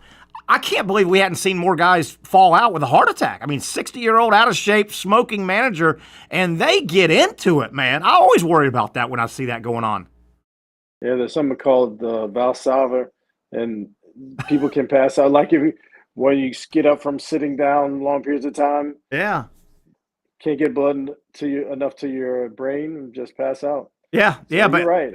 I'm surprised that it hasn't happened. I mean, and we've all, Casey's a big baseball guy, our producer. We've all seen over the years, man. There have been some 10-minute veins popping out. Now, I've been watching, heavy, portly man. I go, my God, this guy better slow down. He's gonna have a freaking heart attack. I don't want to see that. I mean, it was called vasovagal, not Valsalva. I got you. Vasovagal, where There's not enough blood reaching the brain just because of the pressure and all that stuff and the drop of pressure. Yeah, it's and man, a lot of those managers, when they get run out of, they're going to get their money worth, and they just go, man. They go. I'm like, this dude's going to stroke out if he's not careful. I can't believe it hasn't happened more. I can't believe it. Now that we can get off of a bad subject, Doc, I was going to ask you about kind of male female body mass. We always talk about tendons and ligaments and injuries and ACLs and MCLs and UCLs. Do they happen to men more? I know there's more male athletes, but do those type of injuries happen to the male more because of body mass? Does that play into it? A man has more body mass. Does that factor at all? Right. I think so, but probably not in the way that you're thinking of it. Maybe a little bit. Okay. There's definitely a hormonal contribution to injuries between males and females. Since males have testosterone, produce testosterone, and females really don't, we have greater muscle mass, muscle bulk. So that can lead to tendon ruptures and things like that. Yeah. More hip and core injuries than you're going to see females get. But then females, because of estrogen, they actually have more lax tendons and ligaments, and so that's why they can stretch for longer amounts and things like that. Yeah. But that also can lead to ligament disruptions. So there's a greater risk of ACL tears in the female than the male. Most definitely. Wow. Yes. And you just said something I was going to lead into about stretching, and just to the naked eye, it would appear that women are more by nature more flexible than men. Is that a fair statement? And yes. Okay, you would just just appear that a female is more flexible. Do they also have a little more natural stretch in their ligaments and stuff, or no? Do they have a little more? Yeah, okay. They do. Yeah, that's what I was talking about. Yeah. That can lead to injury, but, because females have to have babies, and so their ligaments stretch more so they can have babies, basically. Sure. Interesting. But that affects the whole body and all joints. I'm still amazed that, and I went through the cheer dad phase. My daughter was a cheerleader, small at a gym, and then junior high and high. So we went through the whole thing. I was a cheer dad, so I was at a lot of the competitions, and then I particularly when they get to the playoffs and stuff, I like the Friday night gymnastics. SEC has great gymnastics. You'll have Alabama and Florida. I'll watch the hell out of that. I'm still amazed that we don't see more female. They're tumbling, they're landing, they're cheering, they're doing floor exercises, they're doing I know the vaults and stuff.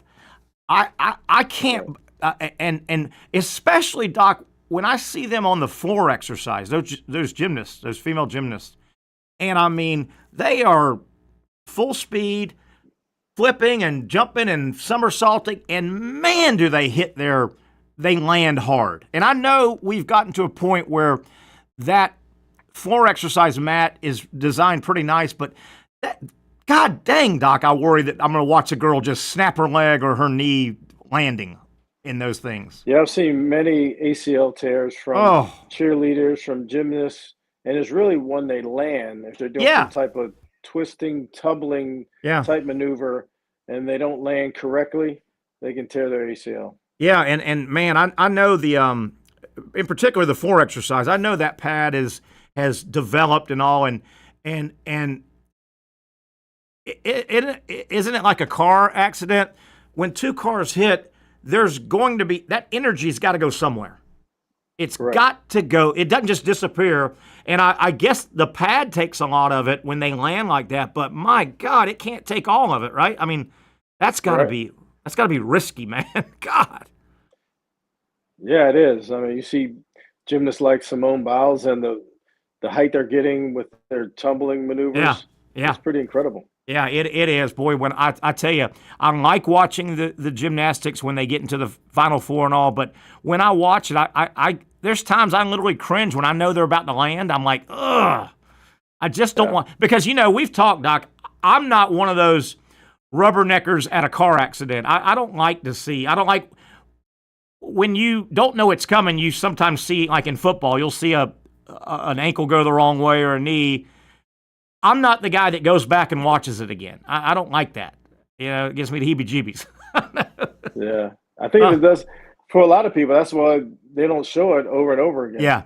Yeah, definitely. And they do a pretty good job saying, hey, we're going to show this in a second, but if you're a little squeamish, some people love it. Some people love that stuff. So, well, Doc, I appreciate your time. Thanks for your input on your thoughts on the football. The question I asked you at the top of the Sure. Are you back to have you released yourself from your rotator? Are you back 100% activity? Or I'm swinging the club, which is good. Okay.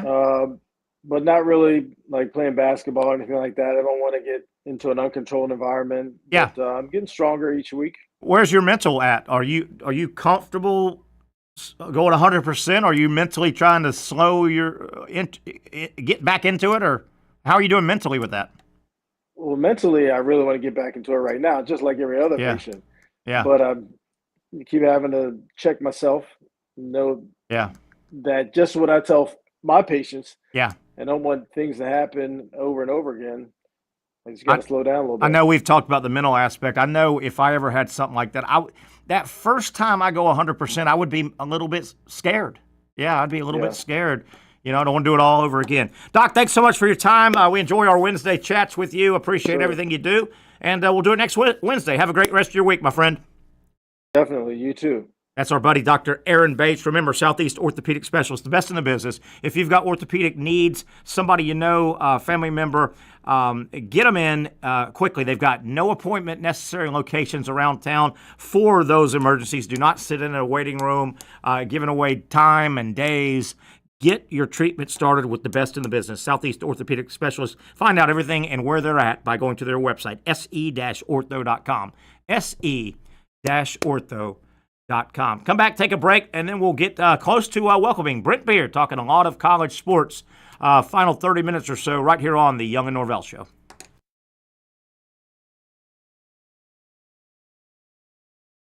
Finally, a family atmosphere, kid-friendly restaurant with a real sports bar feel. Bricks Jack's Beach features all of that and a large, climate-controlled covered patio with misting fans and heaters for all seasons. Mix in an extremely diverse menu that features the most quality and affordable steak at the beach, and there's no reason not to enjoy your next lunch, dinner, happy hour, or big sporting event at Bricks Jack's Beach, 300 2nd Street North in Jacksonville Beach. See you at Bricks Jack's Beach.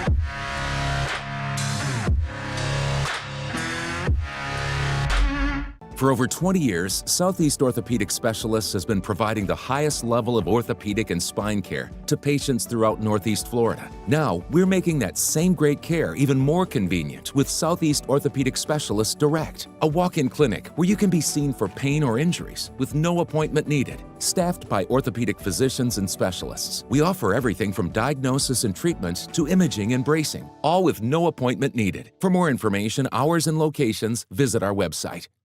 You really got to hand it to him. Hold on. The previous play is under further review. I'm not sure what he could review, but okay.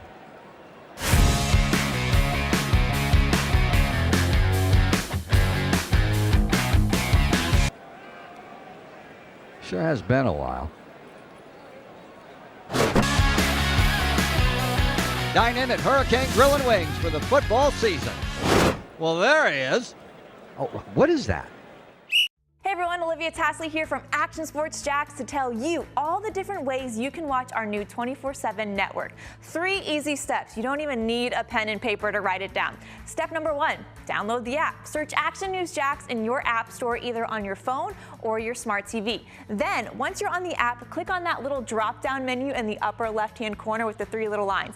That'll show you these options, and boom, right here, click Action Sports Jax 24/7, and you will be brought to our continuous stream channel. That app can be accessed through all these different platforms, whether you have Roku, Fire TV, Smart TV, Apple TV, or Google TV. You can find our app. Now, if you don't have access to the app, don't worry, we still got you covered. We're across all social media platforms from Facebook, Instagram, X, YouTube, Twitch. We have a podcast channel. Plus, check out our short reels on our TikTok. Action Sports Jax 24/7. It's on all the time and everywhere. Summertime means sizzling sales at Nimnick Buick GMC. The #1 Buick GMC dealer in Jacksonville has lots of inventory to choose from with their best price guarantee. Nimnick never charges above MSRP. You can save up to $10,000 off select new GMC Sierras or get rates as low as 1.9%. You know, I'm a truck guy. GMC Sierra, my trim level is an SLT. This one's an Elevation. Pretty good looking color as well. So here at Nimnick Buick GMC, you have a lot to pick from. My father-in-law, he drives this, an Enclave, so I feel like that GMC in the family. 2025 is coming around the corner, which means it's almost time to close out those 2024s this summer. You can schedule a test drive at NimnickBuickGMC.com, and while you're there, check your trade value and customize your payment options. Nimnick is there for you, even on Sundays. Visit the showroom on Phillips Highway or shop online at NimnickBuickGMC.com. Nimnick, your friends in the car business since 1941. GMC, we are professional grade.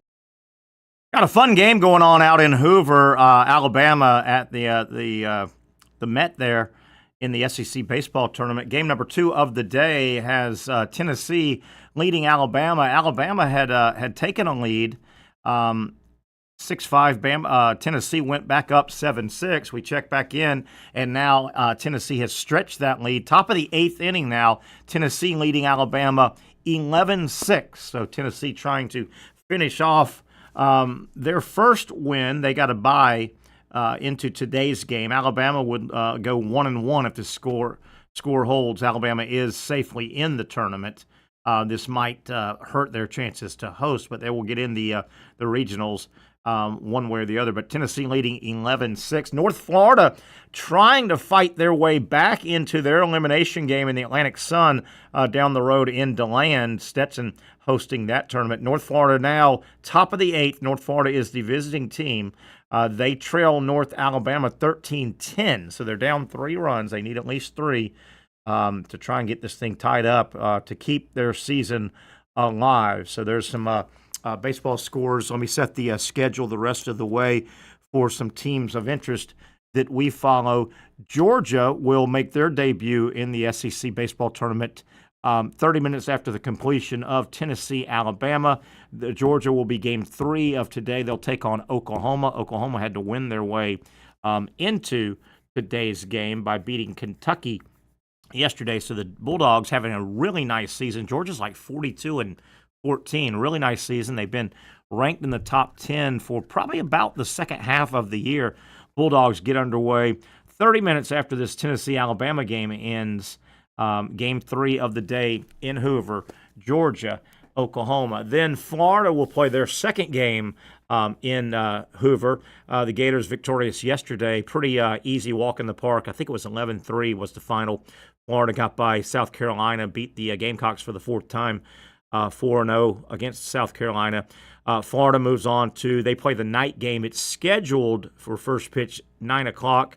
That'll be a fluid time as it really depends on the games before Tennessee, Alabama wrapping up, and then how the Georgia-Oklahoma game goes. Florida will play Ole Miss. Gators 1-0 so far. Ole Miss had a bye yesterday, so Ole Miss has been sitting there waiting on Florida now. The Gators, should Florida win tonight, they will move to face their next game will be against Arkansas no matter what. Arkansas got a double bye by virtue of being one of the top 4 seeds.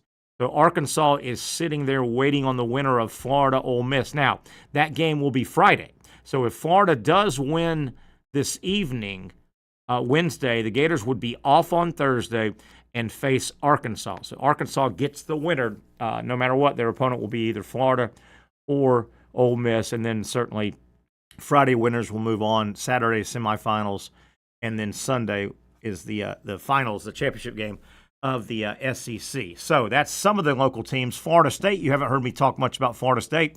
They're in the Atlantic Coast Conference tournament, which, Casey, have you ever tried to figure out a pool play tournament?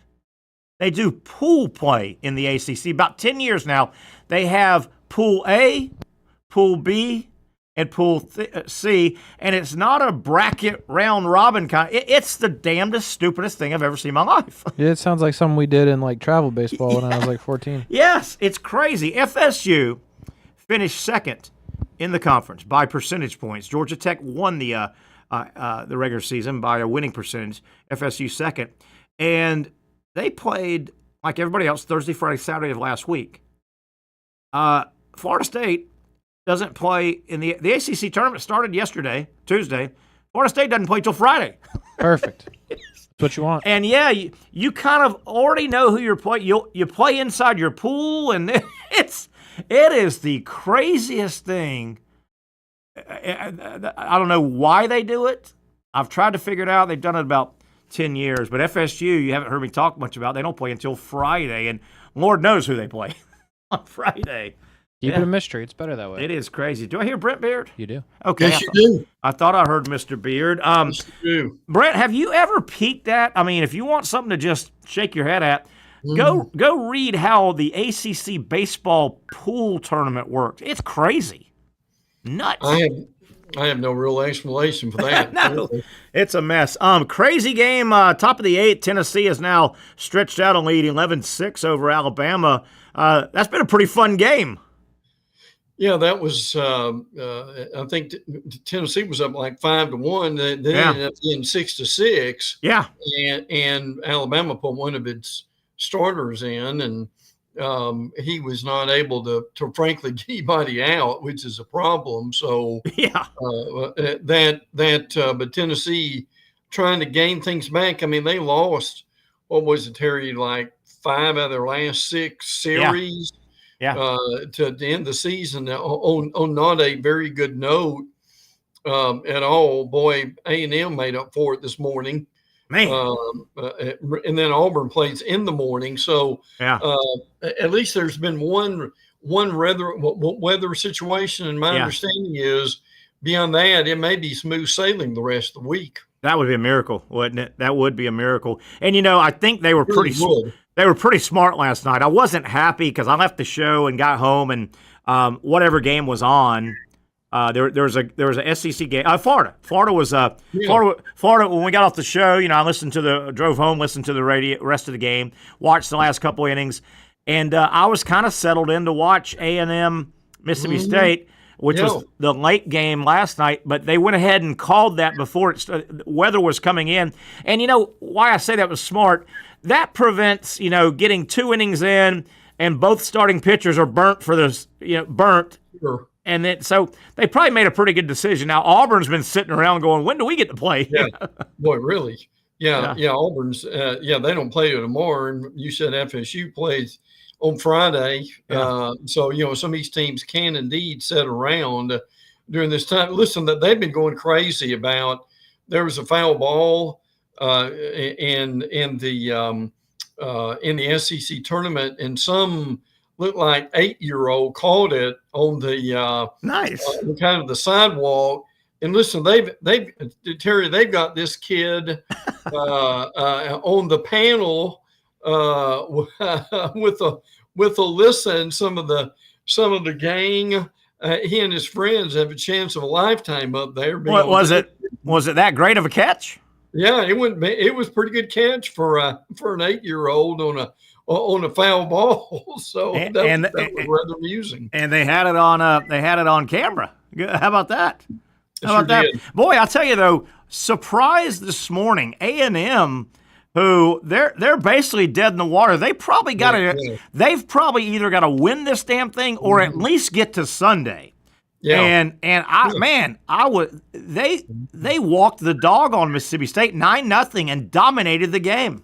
Yeah, they sure did. I mean, that thing went even close. And the shame about that is Mississippi State was frankly playing okay. Yeah, at that point too.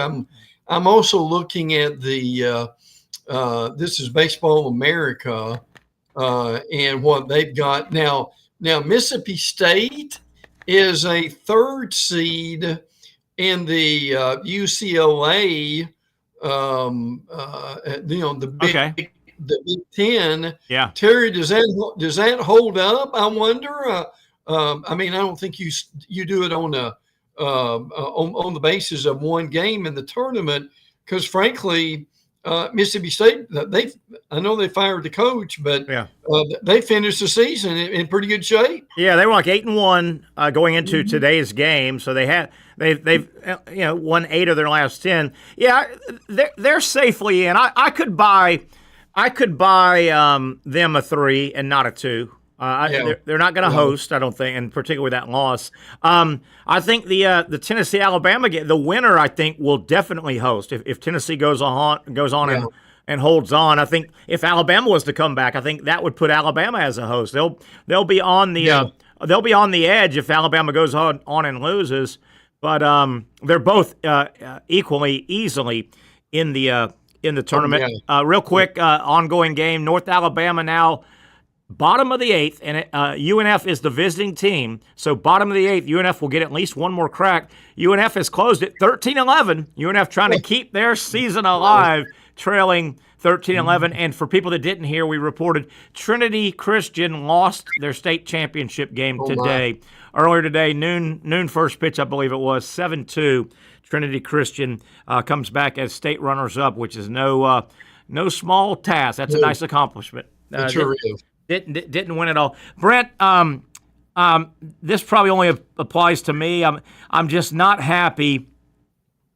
Schools like Florida will always be considered football first. I get it. Alabama would fall in this category if they started winning basketball national titles as well. Yeah.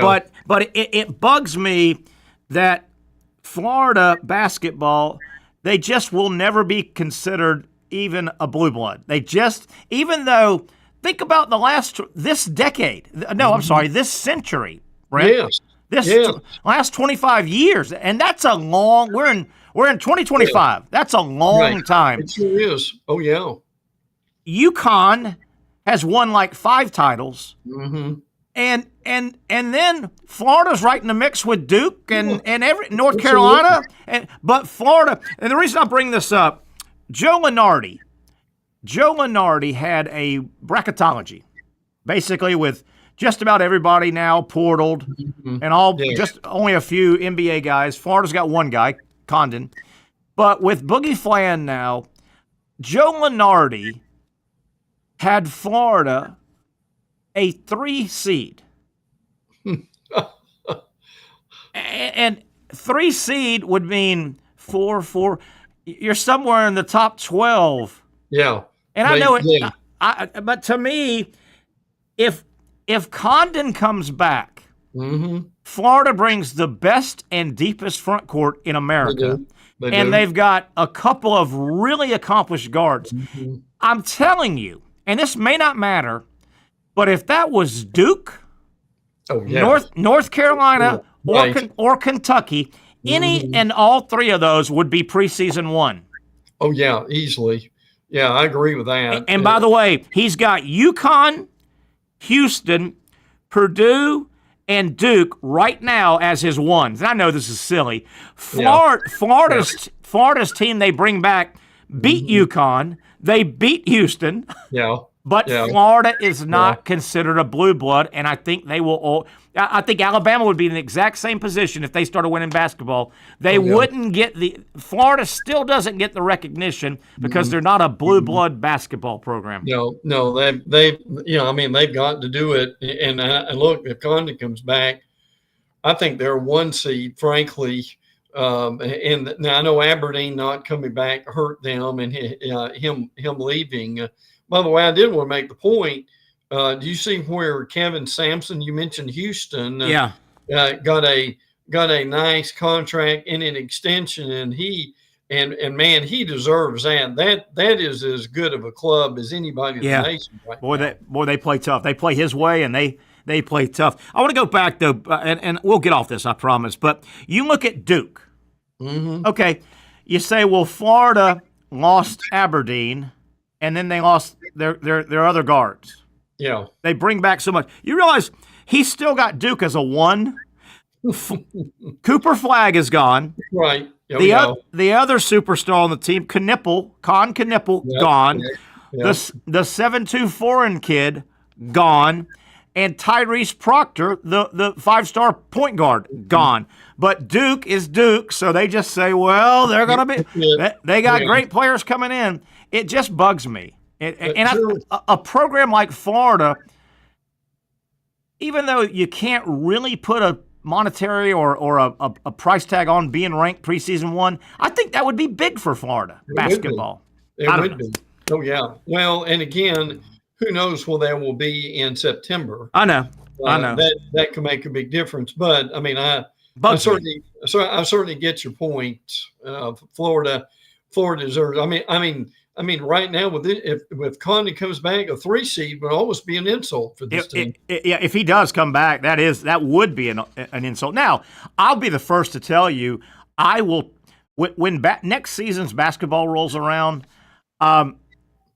Florida went 36-4 and won the national title. They will next year's Gator team. I would say right now will lose 7 or 8 games. Oh yeah. I think they'll be hunted hard. May take a little while into January to get things together. They probably won't go 36-4 again. If they won the title again, it's hard to do it. Did you see an interesting situation? And we knew this was going to happen while there aren't a lot of rules and regulations in the NIL. Did you see where Zakai Ziegler, a little point guard for Tennessee, who's played 4 years, 4 complete years. He's been at Tennessee 5, so he's done his 4 and 5.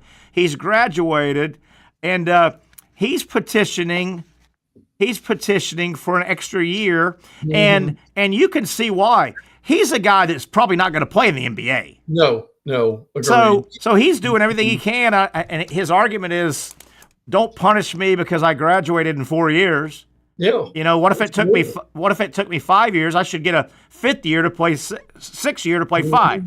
You know, but he's chasing that money. He wants to stay in college because he doesn't have an NBA career. No. I he may end up in Italy or somewhere like that. But beyond that, he was a pretty good player. Yeah. I say this: when he played well, they played well. He did. Yeah. Too. But one thing you notice though, these guys who are petitioning to get another year or even suing the NCAA to get it, they have basically been awarded that. Most of them have. So because the NCAA is kind of is allowing that happen, and good for him if he comes back. Brent, if you'll allow me, I want to read it. It's a bit of a long a paragraph here, but this was from an ESPN article about college football, and it said like 10 storylines you need to be aware of, and this was number 7, I think. 100 days to college football. This was several days ago. Top storylines. ESPN, and I want to give a writer by the name of Dave Wilson said this, and this was about the NIL, and you and I have been trying to explain, and I haven't done a great job. Right now, until the NCAA gets some teeth, and they need help to get teeth, it's not their fault, and put some guard. This is kind of a freebie era. We're going to look back and go, man, that NIL first 3 or 4 years, those guys really benefited because they could just go balls to walls. Well, here, I thought this guy made a good point here. And he says, schools such as Texas Tech have leaned into the NIL era with 20 incoming football transfers and standard deals for all players in multiple sports. But once the $2.8 billion House versus NCAA settlement is approved by the judge, the NCAA says it will begin new oversight of NIL compliance. with distribution of up to $20.8 million in revenue sharing allocated to be paid directly to players, the NCAA says it will take a closer look at NIL enforcement, with all deals of $600 or more subject to independent review, along with new tech platforms to monitor payments. Part of the settlement provides for the creation of a new enforcement entity for Power 4 schools. While the NCAA's record on enforcement in the past has been wildly inconsistent, many administrators still feel this will be the end of the pay-for-play deals that we've seen thrown around as a last gasp before the potential for the settlement and revenue sharing. I thought he did a good job explaining that we're kind of in this, hey, it's going to get better. They've got to get some teeth, which they're trying to get from the government. I thought that was a good explanation. You're kind of lucky right now if you're an athlete benefiting from the NIL Open right now. Yeah, you're right. And see, my question on that is the NCAA going to hire that many more investigative and enforcement people? Yeah. I'm not sure. I'm not sure they've got the manpower right now. Well, what they would do, and don't forget who the NCAA is, the schools. It is. So what I would do if they said to me, I would go, okay, all you schools, Power 4, let's just talk Power 4. Okay, y'all all want enforcement. We've got a little teeth. But like you said, you want us to keep, an eye on this thing as best we can. We need to build a big old building, and we need to fill it with 1,000 people. Yep. And oh, by the way, you guys are all making gazillion dollars. We're passing the hat. Every one of you schools needs to kick in $2 million a year or $1 million, right? That's what I would. That's what I would do. Mm-hmm. That's what I would do. Yeah. Well, again, we're waiting on the judge. Yeah. Judge Wilkins' decision to come down. Basically, certainly, I don't know if it will be May and be more like June, but they've really got a goal of getting this thing up and going by July the 1st. So yeah, and reading about that too, you've been harping on that. Well said. They same with the next format of playoff. It would enact in 2026, but they want it agreed upon going into 25. They want to have their they want to have the new format, hopefully 16. I was reading this morning. They're really trying to get this, like you said, get this thing going. They're meeting again in a couple of weeks. Mm-hmm. But they really want to have everything, hey, it's going to 16. They don't want to be halfway through 2026 and go, oh, yeah, we're going to 16 in 3 months. My understanding is their deadline's like December the 1st. Yes. And that's when they've really got to get their ducks in a row. Now, here's a couple of things. You've got the House versus Nation payment that's coming down. You've got the new contract that is going to start in 2026, but they're meeting to figure out, do we want to tweak anything for 2025, which will be the seedings, and using their own top 25 to do the seedings, and if they can get that done. Yeah. Now, what also gets interesting with this is the fact of next Tuesday, and by the way, I've got 3 or 4 college football notes I need to pass on in a minute. Absolutely. But Terry, here's the reality: the SEC meets in Destin Tuesday. Yes, that's when it starts. Tuesday, Wednesday, Thursday next week. Yeah. Yes. So they're going to be there. Now, this is not your usual, we're going to line by the pool and give everybody a big check meeting. Yeah. What's going on here is what we need to watch for is, are we going to go, and when are we going to go to the 9 SEC games? Yeah. They're at 8 now for conference games. That they're going to go 9. The reason this is important is, and I can't remember how long they're down there, but this is actually a meeting where now obviously the coaches are there and they meet, but see who also meets, the ADs are there, and even more important, the presidents are going to be there. Wow. Now when the presidents are there, big deal. You can get things done, right? Yes, big deal. So that's kind of where we are. And that's going to be the big thing hanging over these meetings, or can they get enough votes? And what I want to find out is, does that vote have to be unanimous, or does that just have to be a majority? Majority, yeah, that's interesting. Yeah, majority. How is it a majority needed? And not unanimous. And then you made a good thing. If the presidents are in fact there, that speeds it up. Imagine your ADs all having to go back and then schedule time with their president to debrief the president on what. No, they're there. Well, and see, here's the other part of it is, and you can use your business acumen with this. The TV contract again goes from, the new one is going from 26 to 31. 31, yeah. So what they're going to do is, all this stuff coming down, House versus Nation, 9 SEC games, and they're as what Terry's talking about is, we're going from 12 to 16. I don't think there's any stopgap at 14, Terry. Do you? No. I think it's going straight there. And that's the right thing. You and I have been saying it. They passed that exit. They passed that 14 exit, and they're gone. Yep, that's right. So I'm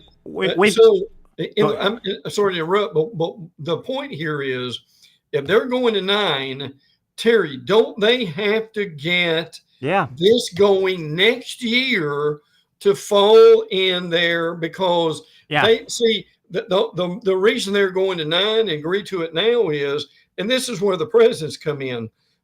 They went to television. They've said, okay, if we go to 9, can we get more money? And my understanding is they have said yes. And I'm just telling you, for those presidents who would normally have said no, if they hear more money, what's going to happen? Yeah, and ESPN's not dumb. They let it out. They let it out 2 weeks ago. Hey, if they add games, we probably got about 40 to 60 additional. Of course, that was done on purpose. 4 minutes left, Brent.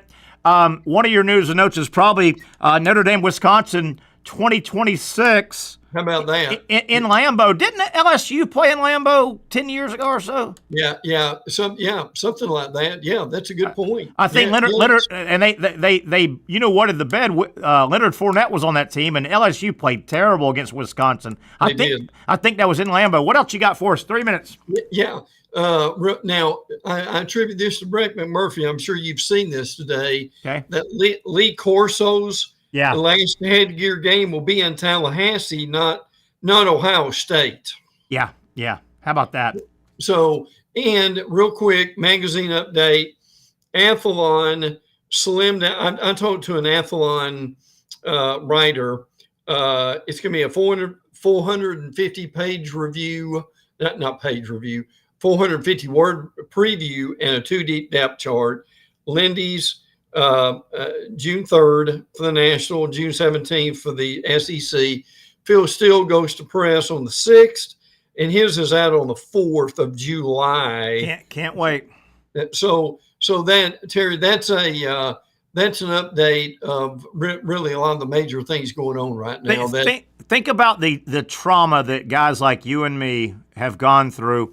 We have had to live through basically our beloved college football magazines slowly dwindling and losing favor.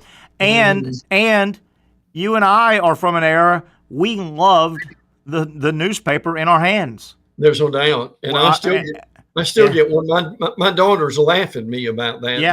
Terry. But there was something magical, especially that Sunday paper. You could kill 2 hours in Sunday morning with breakfast and going through the sports, the Metro, the front page, everything. And I'm going to be at SEC Media Days. I'm going to ask around about this. I think if the economy goes the direction we think is going, which is going to be very positive, I tell you, Terry, I can see next year maybe a couple more guys getting in the magazine business. Maybe. About the 9-game, we got 2 minutes, about a minute and a half. About the 9-game SEC, is it your thought process that the official announcement will maybe a summer or mid-football season going? Yes. That's going to come out in the next several months, I think, right? Well, Terry, could you see that coming out on, they've got that reveal now in the middle of the season for the schedules for next year. Yeah. Could you see maybe it happening then? Yeah, definitely. Real quick before we get out of here, Tennessee 15-6 over Alabama, bottom of the 8th. Right now, Alabama's ready to get on the bus and think about regionals. I don't blame them. UNF still fighting hard. They trail 14-11, top of the 9th. They've got to get at least 3 or their season will be over. JU does not play today. They won game 1 yesterday. And Brent, you're telling me looks like pretty good weather, and that affects Georgia is up next today, and then Florida tonight, and hopefully they both win. But Hoover might be weather kind this year, it sounds like. That'd be unbelievable if it was. They don't see another storm system coming through, and they've had listen. My brother Brett, who does radio, my brother up in the Florence area, he and his wife were in the closet twice last night because of tornado warnings, and they've had to do that like 3 or 4 times the last couple of months. That is tough stuff. Brent, great as always. Appreciate it. We'll try to visit and talk a lot of baseball and softball. That's right. On Friday, because, boy, softball super regionals kick off Thursday and Friday. Thank you, my friend. Have a good rest of your day. Enjoy baseball. That's our buddy Brent Beard checking in as he does 3 times generally a week. That'll wrap it up. I want to thank Dr. Aaron Bates, of course, for coming on, and Casey Kurtz, our producer, as well. We'll get back together tomorrow, Thursday, live from Sliders Oyster Bar, 4 to 6 for the next edition of the Young and Norvelle Show.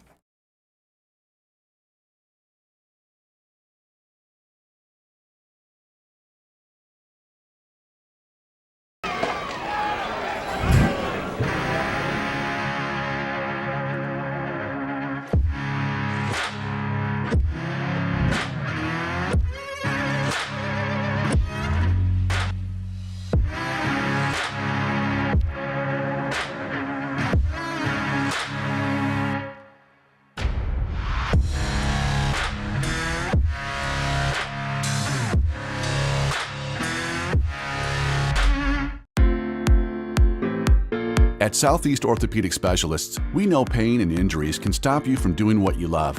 This is why our board-certified orthopedic specialists offer the latest in both non-surgical and surgical treatment options and create a treatment plan tailored to your unique lifestyle and goals. So, whether it is a sports injury or that nagging pain that's keeping you from doing what you love, our team has the right treatment for you. For more information or to schedule an appointment online, visit our website. Finally, a family atmosphere, kid-friendly restaurant with a real sports bar feel. Rick's Jack's Beach features all of that and a large, climate-controlled covered patio with misting fans and heaters for all seasons. Mix in an extremely diverse menu that features the most quality and affordable steak at the beach, and there's no reason not to enjoy your next lunch, dinner, happy hour, or big sporting event at Rick's Jack's Beach, 300 2nd Street North in Jacksonville Beach. See you at Rick's Jack's Beach. You really got to hand it to him. Hold on. The previous play is under further review. I'm not sure what he could review, but okay.